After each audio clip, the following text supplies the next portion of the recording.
Hello everyone, welcome to our channel TET Topper. तो अभी फ़िलहाल जो सीटेट का एग्ज़ाम होने वाला है वो सीटेट का एग्ज़ाम होगा 31 जनवरी 2021 को। ये वही एग्ज़ाम है जो कोविड की वजह से पोस्टपोन हुआ था, 31 जनवरी को होना है। तो इस एग्ज़ाम से रिलेटेड कुछ इम्पोर्टेंट क्वेश्चन जो ईवीएस के हैं, ईवीएस सेक्शन के महत्वपूर्ण क्वेश्चन जो प्रीवियस ईयर में पूछे जा चुके हैं या आगे पूछे जाने की संभावना, उन क्वेश्चनों को लेके हम लोग डिस्कशन करते हैं। तो आइए देखते हैं क्वेश्चन नंबर फर्स्ट।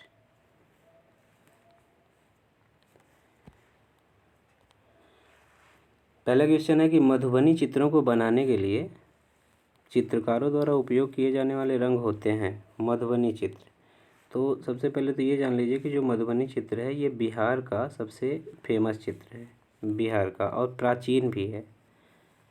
जब हम ये बोल रहे हैं कि प्राचीन है तो प्राचीन इन द सेंस कि इसमें जो अभी के टाइम में जो रंग हैं, जिन रंग जैसे जो वाटर कलर है या पेंट है, ये सारे कलर्स तब नहीं थे।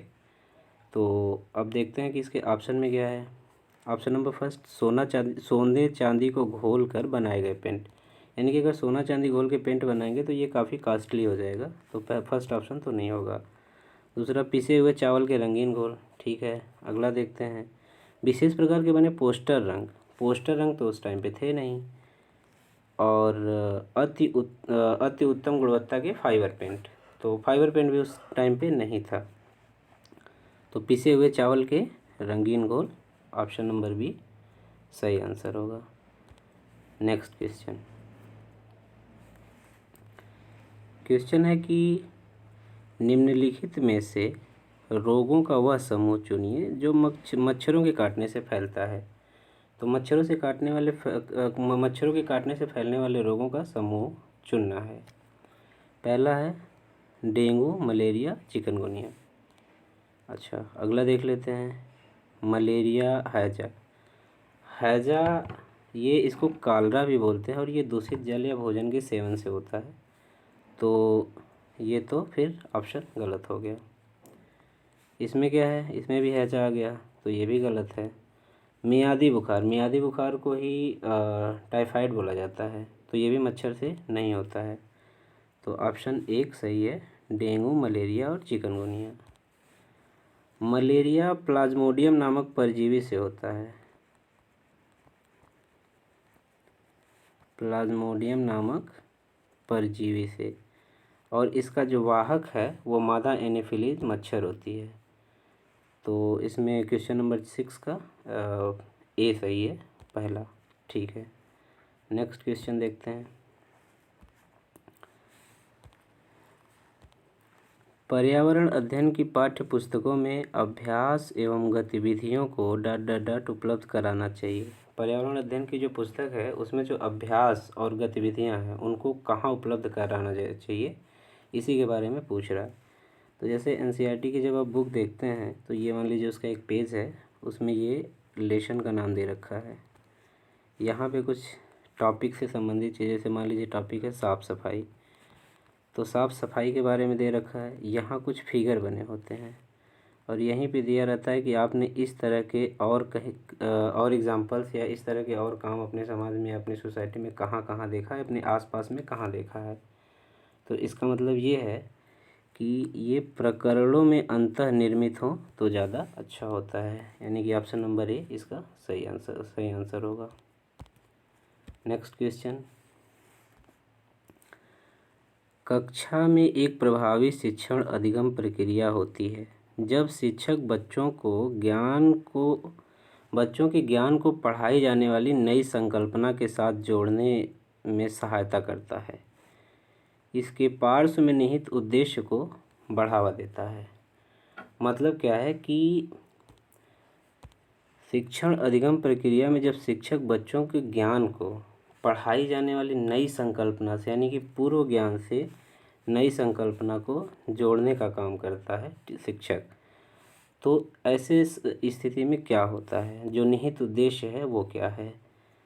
तो स्वायत्तता की तो कोई बात नहीं है, पुनर्बलन तो यहाँ हो नहीं रहा है, वैयक्तिक भिन्नता तो बिल्कुल अलग है। बचा क्या, ज्ञान का सह संबंध, यानी कि जो पुराना ज्ञान है उसको नए ज्ञान से जोड़ा जा रहा है। तो ज्ञान का सहसंबंध और उसका स्थानांतरण, यानी कि ऑप्शन सी सही है। अगला क्वेश्चन है,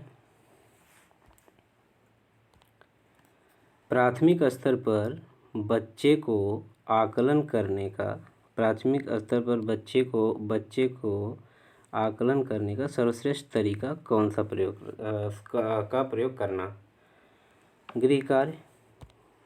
देखिए, जब प्राथमिक स्तर पर बच्चे का आकलन करना है तो उसके लिए जो सबसे सही तरीका होता है वो उसका पोर्टफोलियो इन द सेंस ऐसे होता है कि जैसे आप बीटीसी या बीएड में एडमिशन ले रहे होते हैं तो आप अपनी मार्कशीट जमा करते हैं कॉलेज में वेरिफिकेशन के लिए, और उस मार्कशीट में आपका 10th 12th और ग्रेजुएशन और जो भी डिग्रियां होती हैं सब कुछ होती है। तो उस मार्कशीट को या उस फाइल को देख के कोई भी अंदाज़ा लगा सकता है कि आपकी शैक्षणिक योग्यता क्या है। सेम ऐसे ही पोर्टफोलियो होता है। पोर्टफोलियो में बच्चे के विकास के से संबंधित सारी चीज़ें उसमें मेंशन होती हैं, उसे देख के समझ में आ जाता है कि बच्चे का विकास कैसा हो रहा है।